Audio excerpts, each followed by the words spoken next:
Et tout est plus clair. Toujours plus long, toujours plus lourd. Voilà la réalité des prêts immobiliers en France, même si l'explosion du marché à Paris ne reflète pas l'ensemble de la réalité nationale. L'accession à la propriété est bien de plus en plus pesante, et même sans doute quand on fait partie d'une classe moyenne presque aisée. Bonjour Maëlle Bernier. Bonjour. Vous êtes une des dirigeantes du site meilleurtaux.com. Vous publiez cette étude qui est assez édifiante. Sans doute le plus spectaculaire, c'est la durée des prêts. Oui, alors effectivement, je vais quand même revenir sur votre petit commentaire. En fait, les nouvelles qu'on a annoncées aujourd'hui, elles sont plutôt bonnes parce que en fait, ce qu'on constate, c'est que les gens ont certes emprunté sur des durées plus longues. Vous le disiez, donc on est à 21 ans et 6 mois en durée moyenne, alors que classiquement on dépassait pas 20 ans. Néanmoins, ce qu'on constate aussi, c'est que les gens qui ont emprunté, qui sont devenus propriétaires, avaient moins d'apports, ou la banque leur a demandé moins d'apports. Ça veut dire que les banques ont financé des gens qui, il y a encore quelques années, ne seraient pas rentrés dans l'acquisition, n'auraient pas pu acheter parce qu'ils ne disposaient pas d'assez d'apports, d'assez d'épargne personnelle. Donc en fait, c'est ça qui est plutôt une bonne nouvelle, contrairement à ce que vous avez dit. C'est-à-dire que les banques exigent moins de la part des emprunteurs ? C'est ça. En fait, on a eu des banques qui ont cette année, en 2019, multiplié effectivement les durées 25 ans, qui permettent à des jeunes emprunteurs de rentrer dans la propriété parce qu'ils sont pas forcément éligibles sur 20 ans. Et puis surtout, elles ont baissé leurs conditions d'apport. C'est-à-dire traditionnellement, on disait, quand vous achetez un bien, il faut avoir de quoi payer les frais annexes, c'est-à-dire les notaires, droits de mutation, toutes ces taxes qui vont avec l'acquisition. Ce qui s'est passé cette année, c'est que les banques ont, dans beaucoup de cas, financé tout ou partie de ces frais annexes. Donc, mais est-ce que ça veut pas dire aussi qu'il est de plus en plus difficile d'emprunter et de financer l'achat d'un bien immobilier si on n'est pas très aisé, que donc il faut obligatoirement emprunter sur une durée longue, même si les banques aident? Non, alors pas forcément, parce qu'il y a des grosses différences nationales. Et vous le disiez en intro, Paris, le cas parisien est extrêmement à part. Les très grandes villes sont à part, mais dans la majorité du territoire qui représente quand même beaucoup d'acquisitions, vous avez des biens tout à fait corrects. Vous pouvez loger des familles pour 200 000 euros.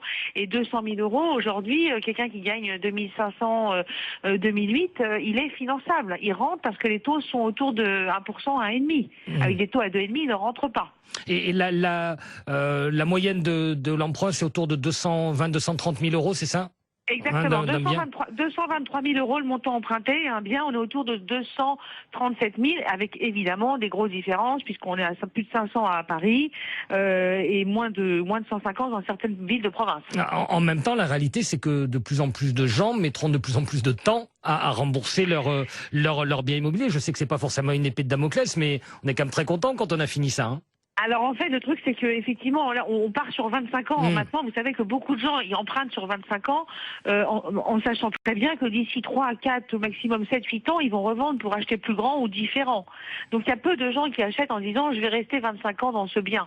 Donc la durée 25 ans, elle est effectivement prévue, mais on sait que la plupart des prêts n'iront pas du tout jusque-là, parce que les gens revendront. Donc c'est aussi un moyen, quand on emprunte sur 25 ans, sur une durée plus longue, de rembourser un peu moins tous les mois, mais finalement, comme on sait qu'on n'ira pas au bout du prêt, ça coûtera pas beaucoup plus cher. Et les banques, si elles font cela, c'est pas à perte pour elles ne prennent pas de risques en faisant ça? Alors vous savez, en France, on est un peu ceinture et bretelles. Les prêts sur l'immobilier sont très sécurisés parce qu'on a d'un côté des garanties, alors soit des prêts d'hypothèque, soit des cautions mutuelles qui garantissent que la banque soit payée, même si vous payez plus, ce sera soit on va saisir le bien, soit la caution va payer à votre place. Et puis pour l'emprunteur, il y a un autre dispositif qui est une super protection, c'est l'assurance emprunteur qui vous couvre en cas de décès, d'invalidité ou d'incapacité de travailler. Donc si vous arrive un gros pépin de santé, l'assurance prendra le relais sur votre remboursement. Donc le risque, il est extrêmement limité, tant pour les banques que pour les emprunteurs. Mais on a envie de dire pourquoi les banques l'ont pas fait avant? Elles l'ont toujours fait, Alors c'est vrai que aujourd'hui la durée, effectivement, la grosse nouveauté, c'est cette durée 25 ans. Ouais. Moi, ça fait plus de 15 ans que je travaille dans le crédit. Avant, on était sur du 15 ans. On avait des durées moyennes 15 ans. La réalité, elle est quand même réelle. Est-ce que vous disiez, c'est-à-dire que les prix de l'immobilier ont augmenté quand même dans certaines villes, nécessitant d'augmenter les durées. Mais il y a aussi le fait que Quand vous avez des taux à 5% que vous empruntez sur 25 ans, ça fait mal en coût des intérêts. Quand vous empruntez à 1% sur 25 ans, ça fait pas du tout le même coût. Ouais, ça fait mal un peu plus longtemps, mais beaucoup moins à chaque mois.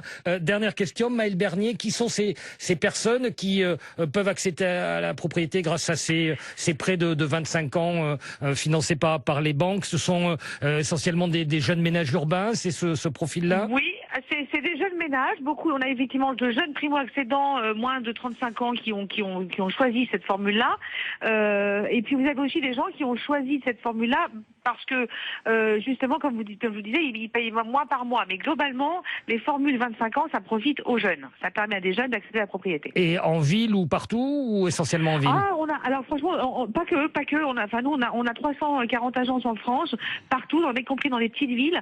Et le 25 ans a profité à effectivement plutôt des jeunes, mais partout, y compris à la campagne. Eh ben, merci pour toutes ces précisions, Maëlle Bernier. Vous êtes une des responsables du site meilleurtaux.com et c'est vous qui avez réalisé donc cette étude sur l'immobilier.